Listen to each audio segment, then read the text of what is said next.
The way we're going to start is that we've asked 3 people here to light our candle here in the front. Somebody very young, somebody who is more of a teenager, and somebody a little bit old.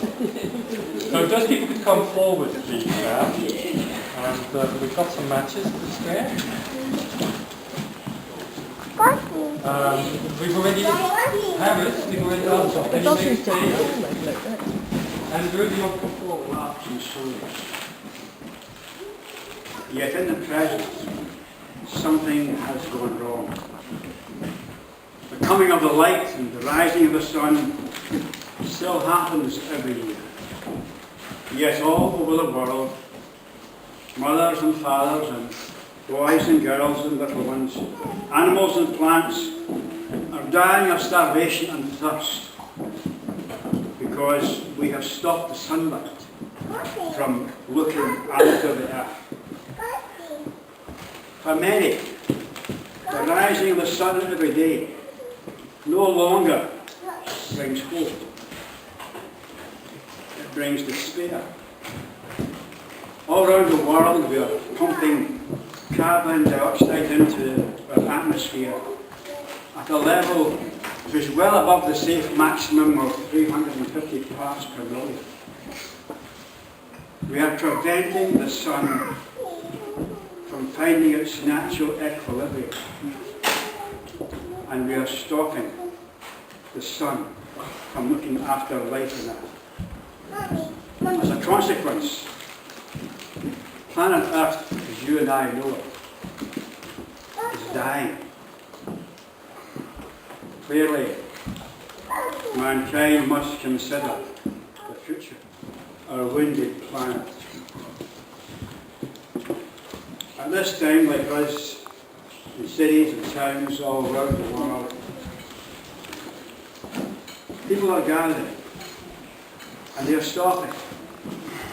And there's a moment of stillness, there's a moment of vigil, as they reflect on the nature of sunlight and our role in the fight to restore the health of the planet, and say that life in this planet is not worth it.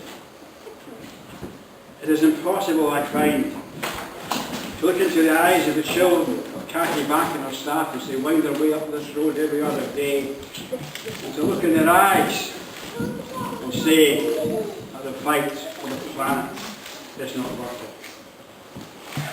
We know it's worth it. It's worth it for them, and it's worth it for the children, and for their children's children. This candle, which has been lit hopefully by, I think 3 generations, reminds us that we hold their future, the future of these little ones, in our hands, and also the future of the planet in our hands. As the world looks to the United Nations gathering in conference in Copenhagen in the coming days, it looks to it at a time of year when round the world people of many faiths and of none hold their vessels of light. And they look to it in the hope that in the last days of that conference, in the last day, it will indeed be a day of hope, of enlightenment, and indeed of light. Later this evening, you will all be invited to identify yourself with that hope, because it is our intention to process by candle and lantern into the park and form ourselves into the critically safe figure of 350. And by holding a brief vigil, publicly express to our world leaders in Copenhagen our deep and profound concerns for the welfare of our planet. Finally, welcome to our celebration. And we begin by inviting you to look at our candle of hope for a moment to look at the light and to listen to the Anish song, and in a moment of reflection, consider all our roles in ensuring that nature's gift of sunlight is restored and will once again find its natural equilibrium for the welfare and the well-being of the planet. Resource depletion.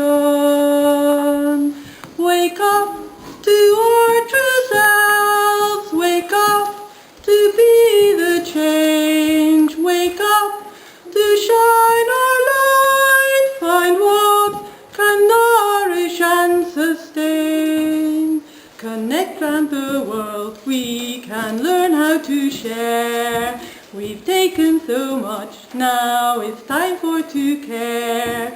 Transformation of our generation.